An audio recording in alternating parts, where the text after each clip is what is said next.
죽어 부활하신 주님을 찬양합니다.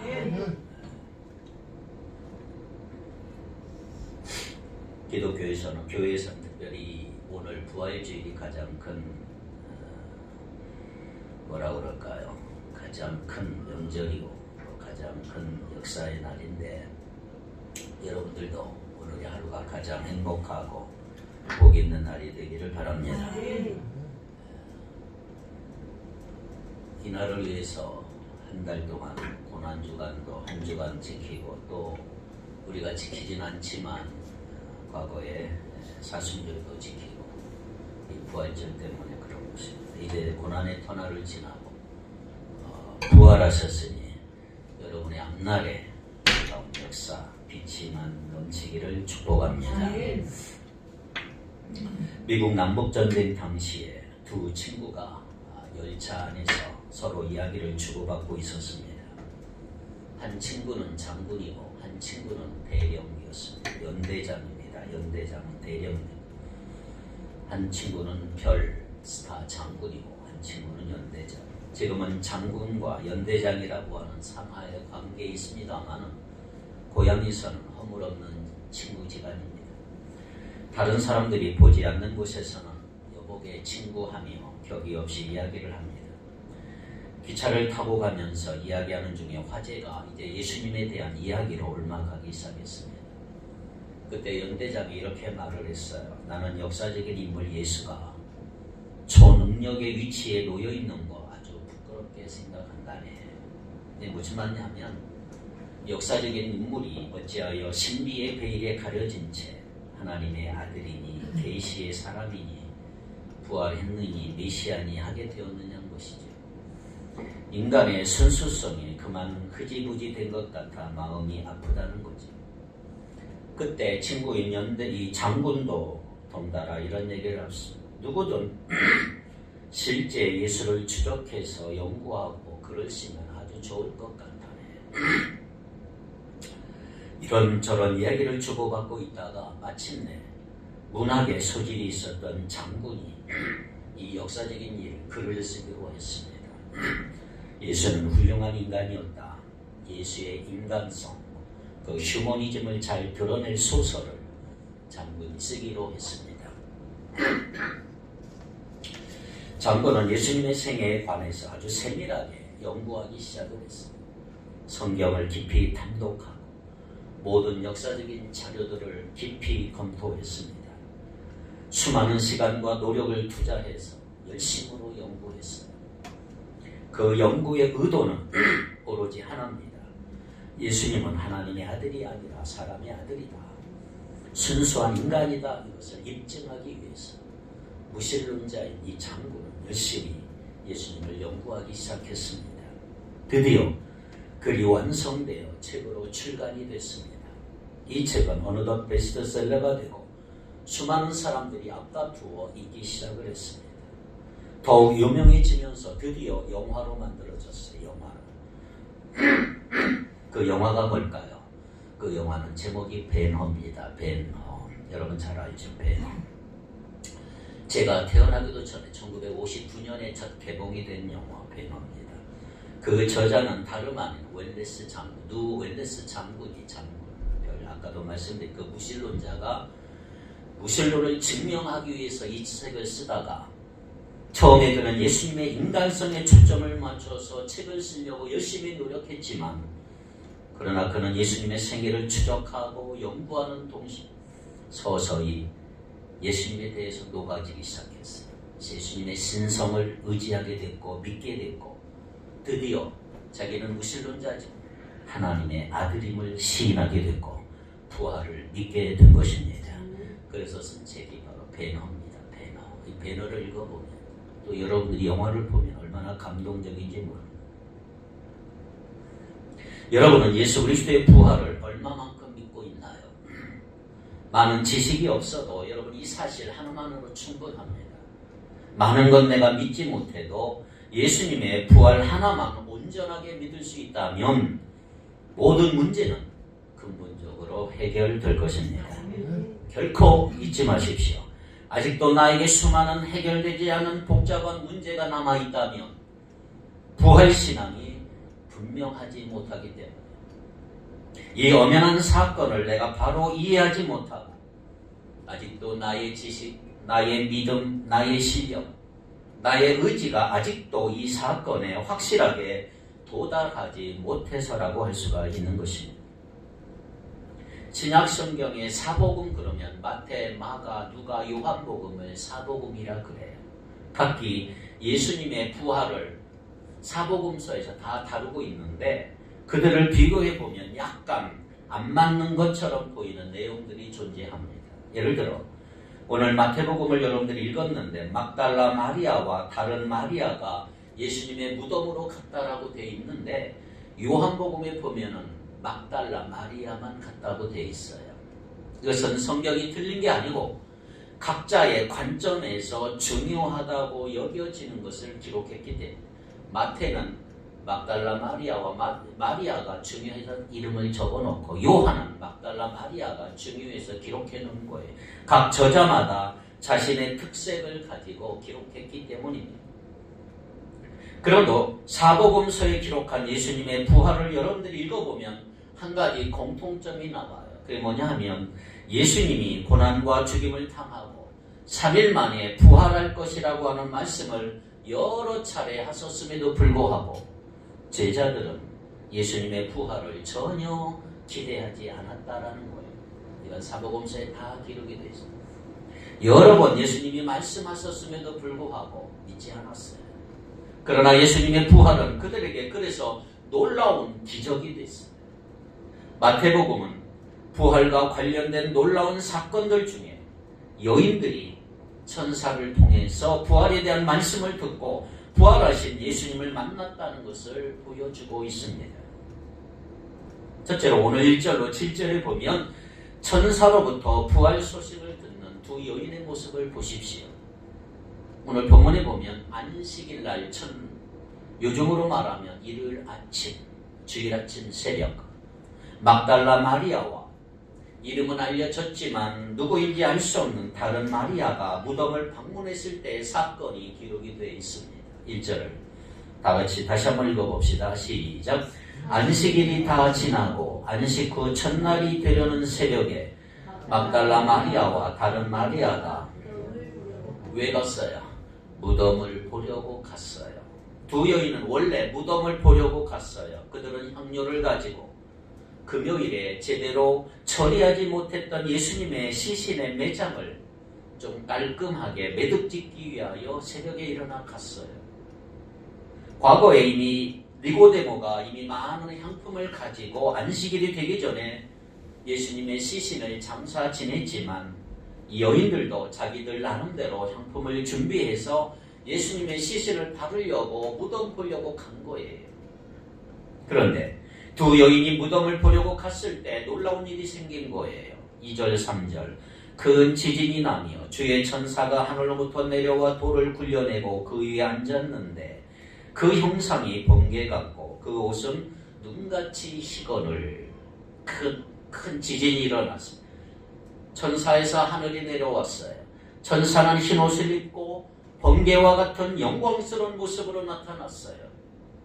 번개와 같단 말을 엄청나게 밝았다 이 말이죠. 누구라도 이런 모습을 보면 두려운 마음 들지 않겠습니까? 게다가 천사는 약 2톤이나 되는 바위였는데 그런 돌을 굴려내고 그 위에 앉았다고 2절에 말하고 있습니다. 아무리 인간에게 무거워도 하나님의 천사에게는 아무것도 아니라는 것을 보여주고 있는 거지요.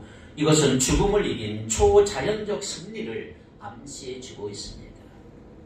이 돌은 어떤 돌일까요? 로마의 권위로 봉인된 돌이에요. 아무나 건드릴 수 없어요. 세계를 정복하고 다스리는 노마를 능가하는 권위가 아니면 이 돌을 함부로 만지질 못해요. 게다가 그 위에 앉았다는 건 상상할 수도 없는. 감히 어떻게 그렇게 합니까? 그러니까 이 말은 뭐냐면 노마보다 강력한 권위의 존재가 행했다. 이 돌을 움직였다. 자, 이 일이 날 때 거기에는 분명히 무덤을 지키는 자들이 있었다 그랬어요. 4절 볼까요? 시작. 지키는 자들이 그를 무서워하며 떨며 죽은 사람과 같이 되었더라. 분명히 무덤을 지키고 있었어. 총독 빌라도가 유대 종교 지도자들의 요청에 의해서 경비병들을 보내주었는데 그들이 예수님의 무덤을 지키고 있었던 거죠. 그런데 그들이 천사를 보고 어땠어요? 무서워하며 떨며 뭐같이 됐다? 죽은 사람과 같이 되었다. 번쩍하며 나타나니 얼마나 무서웠겠습니까? 이건 역시 세상에서 아무리 막강한 세력이라 할지라도 하나님 앞에서는 아무것도 아니고 하나님의 승리를 확실하게 보여주고 있는 것입니다. 당시 로마의 권위를 뒤엎고 있는 이 빌라도의 권위는 곧 황제의 권위예요. 황제의 권위. 그런 권위를 얻고 있는 총독과 총독의 권위를 얻고 있는 경비병에게는 감히 누가 도전할 수 없는 거예요. 그런데 천사가 하늘로부터 내려와 큰 돌을 굴려내고 그 위에 앉아 있었어요. 그때 로마 군인들은 무서워 떨며 죽은 사람처럼 되었다. 막강한 로마의 군인들도 하늘에서부터 내려온 천사에게는 꼼짝할 수 없었고 마치 죽은 사람들처럼 마비가 되었고 움직일 수가 없었다고 기록하고 있어요. 자, 오늘 본문의 바로 앞에 내용을 한번 볼 필요가 있죠. 27장 62절로 66절에 보면 대제사장들과 바리새인들이 나와서 유대 총독 빌라도에게 가서 한 가지 요청하는 장면이 나와요. 63절, 64절을 같이 한번 읽어봅시다. 63, 64 시작. 죽이던 자가 살아있을 때에 말하되 내가 사흘 후에 다시 살아나리라 한 것을 우리가 기억하노니 그러므로 명령하여 그 무덤을 사흘까지 굳게 지키게 하소서. 그의 시간이 와서 시체를 도둑질하여 하고 백성에게 말하되 그가 죽은 자 가운데서 살아났다 하면 그의 죽임이 전보다 더 클까하나이다. 아멘. 그때 빌라도는 65절에 뭐라고 그랬어요? 너희에게 경비병이 있으니 가서 어떻게 하라? 힘대로 굳게 지키라. 그들은 경비병과 함께 가서 큰 바위로 무덤을 아예 임봉을 했어요. 66절에 보니까 무덤을 아예 다 꽉 임봉을 했다. 임봉해놓고 그냥 간 게 아니고 굳게 지키고 있었다. 가장 최고의 권력인 사람들이 예수님의 무덤을 지키게 했으니까 얼마나 단단하게 누가 접근할 수가 없는. 그래서 경비관들은 총독의 이름으로 무덤을 임봉하고 그곳을 힘대로 굳게 지키고 있었던 거예요. 자, 상식적으로 생각해 봅시다. 그런 상황 속에서 무덤에 접근하여 무덤을 막고 있는 큰 바위를 열었다는 게 말이 될까요?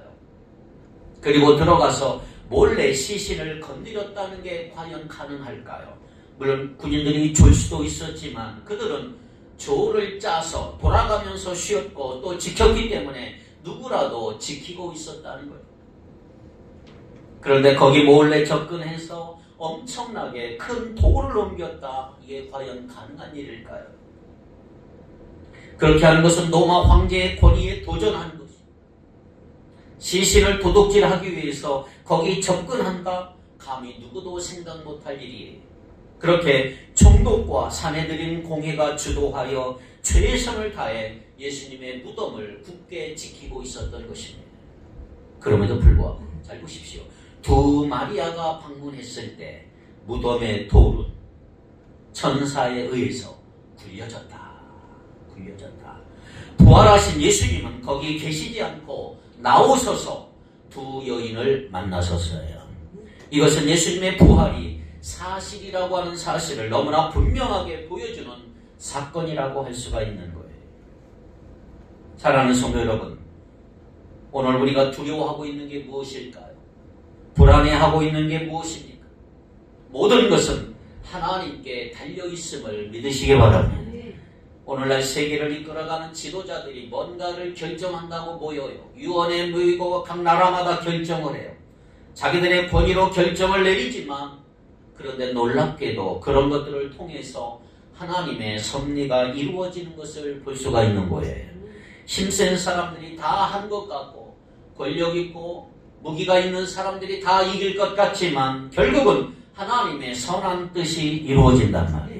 아무리 악한 행위를 하는 사람들이 있다 할지라도 하나님은 그런 악한 의도를 선으로 바꾸셔서 하나님의 선한 뜻을 이루신단 말이에요. 그러므로 우리가 의지할 분은 살아계신 하나님이에요.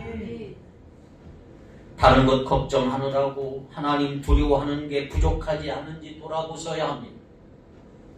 하나님을 두려워하는 것은 벌벌벌 떨며 무서워하는 게 아니고 하나님을 경외하는 거예요.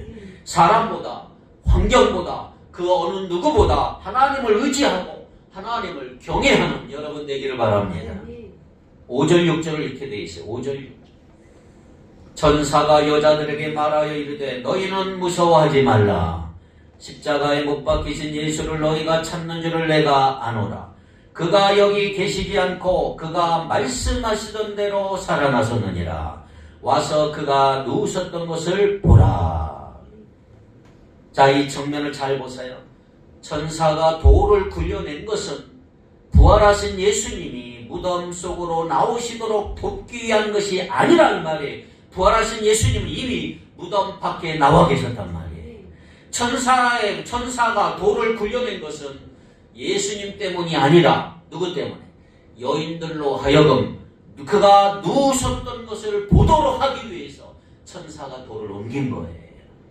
할렐루야. 그러니까 여자들이 왔을 때 빈 무덤을 보고 확인해 보라고 열어준 거예요. 두 여인은 금요일에 예수님의 시신을 안식일 직전 그곳에 모셨기 때문에 예수님의 시신이 당연히 그곳에 있다라고 생각하고 무덤을 보려고 왔습니다. 그래서 여인들은 오기는 왔지만 이 큰 돌을 누가 옮겨줄 것인가 걱정을 했는데 놀랍게도 그 문제는 이미 해결되어 있는 거예요. 보십시오. 두 여인과 경비병들은 똑같이 하나님의 능력을 목격을 했어요. 똑같이 천사를 보았어요. 그런데 하나님의 천사는 경비병들에게 말하지 아니하고 여인들에게만 말하는 걸 보십시오. 두 여인과 경비병들이 모두 다 천사의 초자연적인 나타남과 능력 앞에서 벌벌 떠 무서워했지만 천사는 여인들에게만 5절에 이렇게 말합니다. 너희는 무서워하지 말라. 이게 무엇을 말하는지 아십니까? 여러분, 하나님의 말씀은 하나님을 전심으로 경외하며 하나님을 사모하는 사람들에게만 들려진다는 말이에요. 하나님을 정말로 믿는 사람들에게 말씀하신다는 말이에요. 왜? 하나님을 믿지 않는 사람들은 하나님이 말씀하셔도 그걸 알아듣지를 못해요. 그래서 천사는 5절에 보니까 너희가 십자가에 달리신 예수를 찾는 줄 안다. 여인들의 마음을 위로해 주지요. 그리고 이어서 6절에 제일 중요한 말씀을 하고 계세요. 그는 여기 계시지 않는다. 그가 말씀하신 대로, 그가 누구예요? 예수님이 말씀하신 대로 예수님은 살아나셨다. 와서 그가 누워 계시던 곳을 한번 보아라. 예수님이 말씀하시던 대로 예수님은 살아나셨다. 이게 제일 중요한 것입니다. 이 여인들은 무덤 속에 계신 예수님, 정확히 시체를 보려고 왔지만 예수님은 부활하셨기 때문에 거기 계시지 않는단 말이에요. 예수님이 부활하신 것은 그가 말씀하신 대로 살아나신 것이다. 우연히 어쩌다 보니까 이렇게 된 게 아니고 이미 예고하신 대로 살아나신 줄 믿습니다. 천사는 예수님이 죽음과 부활을 예언하셨던 대로 부활하셨다는 그 사실을 강조하고 있는 거예요. 이미 말씀하신 대로 살아나셨다는 걸 지적하면서 예수님의 빈 무덤을 부활의 확실한 증거로 제시하고 있는 거예요. 예수님의 제자들은 예수님이 사흘 만에 부활할 거라고 하신 말씀을 아까 서론에 말씀드렸지만 믿지도 않고 귀담아 듣지를 않아요. 예수님의 부활을 전혀 예상을 못했는데 갑자기 일어났거나 전혀 생각하지 못하는 사건이 아니고 예수님은 이미 여러 번 예언된 사건이란 말이지. 이번 여러 번 얘기했는데 믿지를 않는 거예요. 이게 중요한 거예요. 다시 말해 예수님이 아무리 말씀하셨지만 사람들의 반응은 그냥 흘러들어요. 별로 믿지 않아요. 신경도 안 썼고 전혀 생각하지도 않아요. 그런데 그러한 사람들의 생각이나 느낌이나 의견이 중요한 게 아니고 뭐가 중요해요? 주님이 뭐라고 말씀하셨는가가 중요한 거예요. 그러므로 우리는 여러분 자신의 느낌이나 지식이나 판단이나 상식이 중요한 게 아니고요. 주님의 말씀을 의지해야 한다는 말이에요. 대개 어떻게 합니까, 여러분? 주님의 말씀보다는 내가 이전에 경험했던 거, 내 생각, 내 상식, 내 지식을 주로 의지하지 않습니까? 그래서 결정을 내릴 때 내 마음대로 하는 거예요. 여러분, 인생에서 또는 가정에서 아주 중요한 결정을 내릴 때 그냥 내가 하는 안에서 내 지식에서 그냥 결정해버리는, 그러나 여러분, 주님의 말씀에 인생의 열쇠가 있는 거예요. 그래서 우리는 말씀을 가까이 하고 받아들여야 한단 말이에요. 왜? 우리 자신을 위해서. 왜 말씀을 읽고, 왜 말씀을 묵상하고, 왜 기도해야 하느냐? 우리 자신을 위해서. 주님의 음성을 듣고 그대로 해야 우리 인생이 풀리고 제대로 살 수가 있는 거죠. 7절 보니까 이렇게 되어 있어요. 또 빨리 가서 그의 제자들에게 이르되 그가 죽은 자 가운데서 살아나셨고 너희보다 먼저 갈릴리로 가시나니 거기서 너희가 배우리라 하라. 보라, 내가 너희에게 일렀느니라 하거늘. 자, 이제 천사는 여인들을 위로한 다음에 그들에게 아주 중요한 임무를 하나 맡겼어요. 빨리 가라. 왜 빨리 가라고 했을까요? 빨리 가라 이 말은 이처럼 좋은 소식을 너희들만 알지 말고 가서 알려라. 여인들이 가서 전할 건 두 가지예요. 첫째는 뭐냐? 주님은 죽은 자 가운데서 살아나셨다. 두 번째, 제자들보다 먼저 갈릴리로 가시니 그들이 거기서 그분을 뵙게 될 것이다. 이 두 가지. 그래서 두 번째로 8절로 10절에 보면 부활하신 예수님을 만난 여자들을 보십시오. 자, 8절을 한번 같이 볼까요? 시작. 그 여자들이 무서움과 큰 기쁨으로 빨리 무덤을 떠나 제자들에게 알리려고 다름질할세. 자, 여인들은 어떤 걸 느꼈어요? 무서움과 큰 기쁨을 동시에 느꼈다. 너무나 무서운데 또 너무나 기쁜 거예요. 왜 무서워요? 천사를 만났기 때문에. 저 세상에 온 천사를 만났기 때문에 무서운 거고, 또 기쁨을 느낀 건 왜? 예수님이 살아나셨다는 거예요. 이걸 확실히 알았단 말이에요. 그러니 얼마나 기쁘겠어요. 그래서 그들은 제자들에게 이 소식을 빨리 알려야 되겠다 생각하고 급히 달려간 거예요. 그런데 달려가는 중에 어떤 일을 만납니까? 9절을 다 같이 읽겠습니다. 시작. 예수께서 그들을 만나 이르시되 평안하냐 하시거늘 제자들이 나아가 그 발을 붙잡고 경배하니. 여자들이 제자들에게 열심히 달려가고 있는데 부활하신 예수님을 직접 만나게 됐어요. 자, 여기 잘 보세요. 사실은 여자들이 가다가 예수님을 만난 게 아니고요. 예수님이 의도적으로 그들이 가는 앞에 나타나셨어요. 자, 문법으로 보면 주어가 예수님이에요. 예수께서 그들을 만나. 주어가 예수님이고요. 예수님이 여자들을 만나주신 거예요. 만나주신 거. 이 여자들은 십자가 곁에 마지막까지 함께 있었던 사람. 비록 예수님이 부활하셨다는 생각을 하지 못한 채 무덤에 갔지만 그들은 다른 누구보다 예수님의 무덤에 가장 일찍 갔고 그 결과 천사를 만났을 뿐만 아니라 부활하신 예수님을 제일 먼저 만나는 복을 누리게 된 거예요. 이때 예수님이 여인들을 보시고 9절에 보면 평안하냐 샬롬 그렇게 했어요. 일반적인 인사였지만 여인들은 인사팔을 겨를도 없이 너무 감격스러우니까 그대로 예수님 앞에 다가 그 팔을 붙잡고 경배했다. 9절에 경배했다. 이것은 절했다, 엎드렸단 말이에요. 발을 붙잡았단 말은 부활하신 예수님이 무슨 환상이나 영이나 헛것이 아니고 실제 몸을 가지고 계신 분이라는 걸 보여주고 있는 거죠. 발을 붙잡았단 말은 존경의 표시, 존경의 표시. 그 당시 사람들은 왕을 만나면 경의를 표할 때 꿇어 엎드리고 발을 붙잡고 입을 맞춰요. 그러니까 여인들은 부활하신 예수님을 보자마자 이 단순한 인간이 아니시구나, 하나님 나라의 왕이시고 메시아라고 하는 것을 깨닫고 경배했던 것입니다.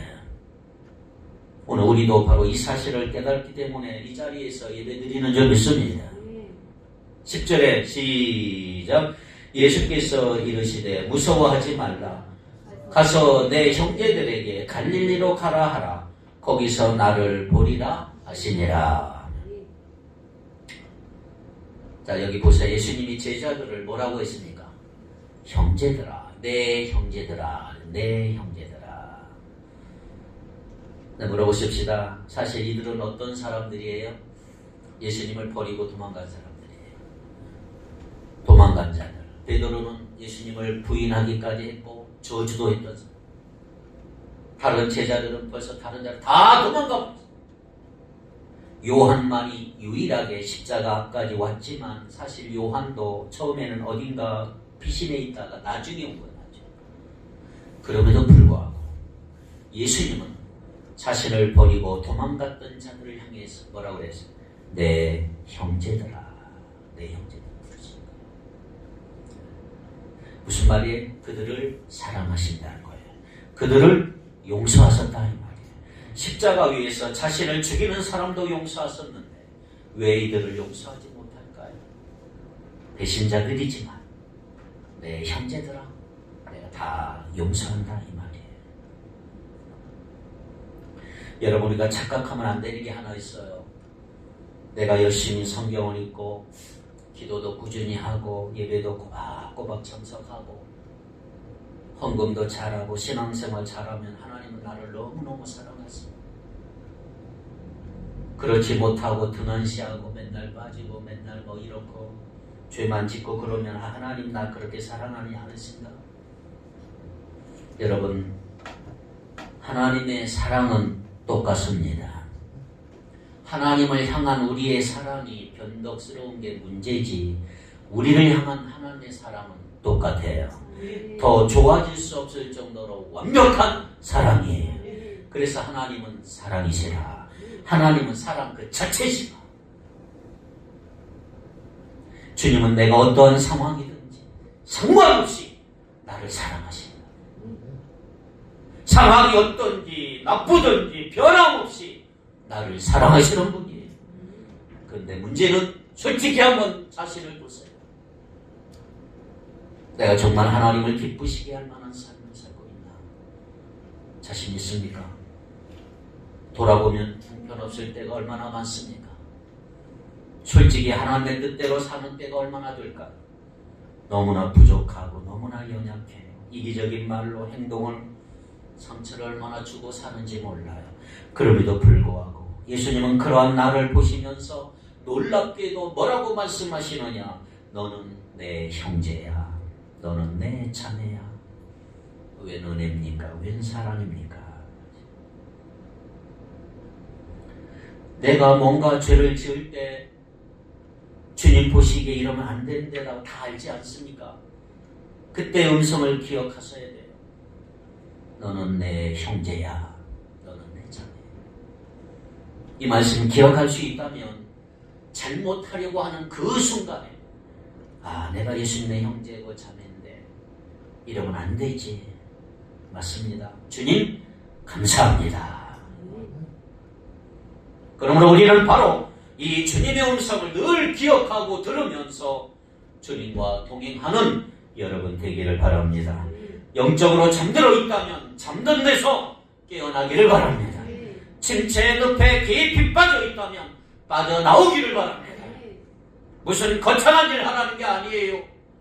1분, 2분, 5분 짧은 기도로 시작하기를 바랍니다.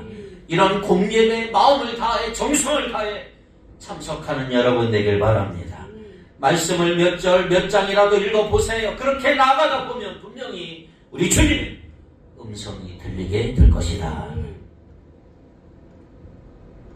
오늘 본문 뒷부분에 보면 대제사장들과 장로들이 예수님의 부활 사건을 통해서 예수님의 부활 시신이 없어지니까 얼마나 놀라겠어요. 이제 꾸며야 될 일을 꾸며야 돼요. 경비병들에게 보고를 받고 그들에게 돈을 많이 주면서 13절에 뭐라고 그랬어요? 예수의 제자들이 밤중에 와서 우리가 잠든 사이에 시체를 훔쳐갔다 이렇게 말해라. 이것이 요즘 많이 나오는 가짜뉴스, 가짜뉴스의 원조. 가짜뉴스를 퍼뜨리라는 거야. 가짜뉴스를 퍼뜨리라. 돈을 주면서. 예수의 제자들이 훔쳐갔다고. 그래서 이 가짜뉴스가 15절에 보니까 유대 사회에 널리 퍼졌다. 가짜뉴스가 왜 이렇게 잘 퍼지는지 몰라. 사람들이 가짜뉴스에 속아 있어. 지금까지 속고 있는 사람 얼마나 많습니까? 오늘 마태복음 본문에 보니까 2명의 마리아가 부활의 증인으로 나왔어요. 유대 사회에서 여자들은 증인으로 채택되지 않아요. 숫자로도 치지 않아요. 여자분들에게 죄송하지만 지금의 눈이 아니고 옛날 당시 그랬단 말이에요. 그래서 성경을 볼 때 요즘의 눈을 가지고 평등이나 인권의 눈을 가지고 성경을 보면 잘못 해석할 수가 있어요. 그 당시 사회가 어땠는가 연구하고 그것 가지고 성경을 해석해야 되는데 여자들은 법정으로 증인으로 나올 수 없는 상황인데 이때는 종교 지도자들이 군인들을 매수해서 가짜뉴스를 막 퍼뜨리는 상황이에요. 제자들이 와서 예수의 시체를 훔쳐갔다고. 자, 이 상황에서 제자들이 우리가 훔쳐간 게 아니다. 진짜 부활하셨다. 이게 사실이다 말하면서 증명하려 했다면 마태복음에는 여자들을 증인으로 내세울 게 아니고 남자들을 등장시켰어야 돼요. 그것도 비천한 사람들이 아니고 유력한 사람. 예를 들어서 요셉 같은 공회원이나 니고데모 같은 바리새파 공회원 높은 사람인 이런 사람들이 부활의 증인이라고 했어야 믿지. 여자들이 봤다고 그러면 누가 믿겠습니까? 그러나 마태복음의 저자 마태는 담담하게 막달라 마리아와 마리아 누군지 모르는 다른 마리아를 증인으로 내세우고 있어요. 특별히 막달라 마리아는 예수님이 7 귀신 내쫓아주신 비천한 출신이에요. 그럼에도 불구하고 그렇게 한다는 건 무슨 뜻입니까? 예수님의 부활은 어떻게 보아도 역사적으로 틀림없이 일어난 사건이다. 그렇습니다. 예수님이 죽으시고 부활하심으로 오늘 우리의 죄 용서 받았고 우리는 영원한 생명을 얻게 된 줄 믿습니다. 그러므로 주님의 부활 사건은 마태복음의 마지막 부분으로 이어져요. 대사명, 지상 대명령으로 이어지고 있어요. 영혼 구원하여 가서 제자를 삼으라. 이게 오늘 우리들의 사명이 우리들의 사명. 이 세상에는 이 진리를 모르는 사람들, 구원을 모르는 사람들이 너무나 많이 있어요. 그래서 우리는 이 세상의 모든 민족들을 제자로 만들기 위하여 가서 믿게 하여 세례를 주고 예수님이 가르친 모든 걸 가르쳐 그대로 살도록 도와야 하는 사명을 부여받은 줄 믿습니다. 이것이 바로 부활하신 예수님의 복음을 전해서 하나님의 나라가 이 땅에 확장되도록 하는 거예요. 예수님은 죽음의 권세를 이기시고 부활하셨습니다. 예수님을 믿는 우리도 죽음의 권세를 이기고 부활할 것입니다. 바로 이러한 부활신앙으로 예수님이 우리에게 주신 사명 신실하게 감당하시 하나님 앞에 서는 날 충성된 종이라고 칭찬받는 여러분과 제가 되기를 주님의 이름으로 축복합니다. 기도하겠습니다. 거룩하신 하나님, 말씀대로 부활하신 하나님 주님을 찬양합니다. 이제 우리들도 다시 부활할 것을 믿으며 이 여인들처럼 담대하게 부활의 복음을 전할 수 있도록 인도하여 주시옵소서. 하나님 앞에 서는 날 잘했다 칭찬받는 주의 종들 다 되게 하여 주시옵소서. 예수님의 이름으로 간절히 기도하옵나이다. 아멘.